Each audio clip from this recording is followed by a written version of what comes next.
જય શ્રી કૃષ્ણ. કેમ છો બધા? મારી સેકન્ડ ઇનિંગ્સ ચેનલમાં આપ સૌનું સ્વાગત છે. ઉનાળાનો સમય એટલે ફળોના રાજાનું સ્વાગત કરવાનો સમય.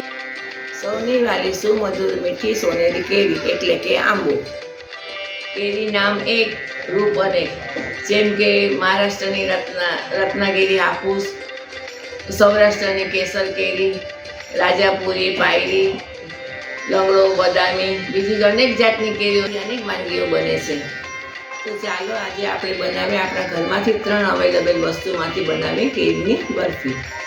કેરીની બરફી બનાવવા માટે આપણને જોઈશે 1 લીટર ફૂલ ફેટ દૂધ, 2 પાકી કેરીનો પલ્પ અને 1 વાટકો સાકર.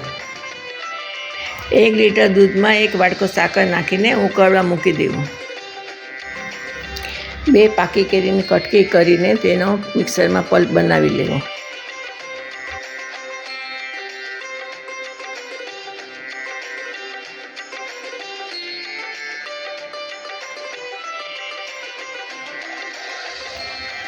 દૂધની ક્વોન્ટિટી ઉકળીને અડધી થઈ જાય પછી તેમાં કેરીનો પલ્પ નાખી દેવો.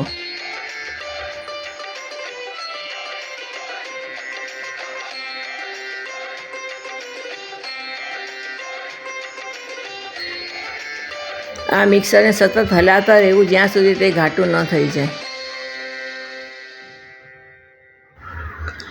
આ પ્રમાણે તે લચકા જેવું થાય ત્યાં સુધી તેને સતત હલાવતા રહેવું.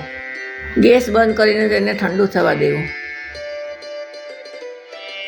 થાળીમાં ઘી લગાડી થાળીને ગ્રીસ કરી લેવી.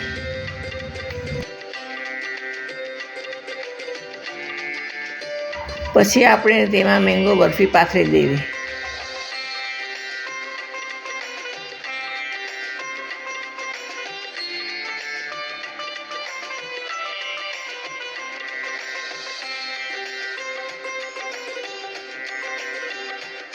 આપણી મેંગો બરફીને હજી સુંદર બનાવવા માટે તેના પર કાજુ બદામ પિસ્તાનું કતરણ છાંટી દેવું.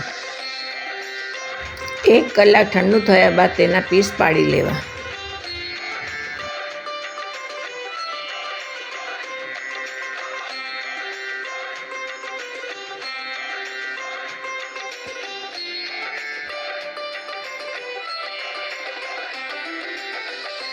તો લાગે છે ને એકદમ સુંદર અને ટેમ્પટિંગ આપણી મેંગો બરફી. તો તમે પણ કેરીની બરફી જરૂરથી બનાવજો અને તમારા પરિવારજનોના વખાણ સાંભળજો. તો આ સાથે જ મારો વિડીયો અહીંયા પૂરો કરું છું અને મારી ચેનલને લાઈક, શેર, સબસ્ક્રાઈબ કરતા રહેજો.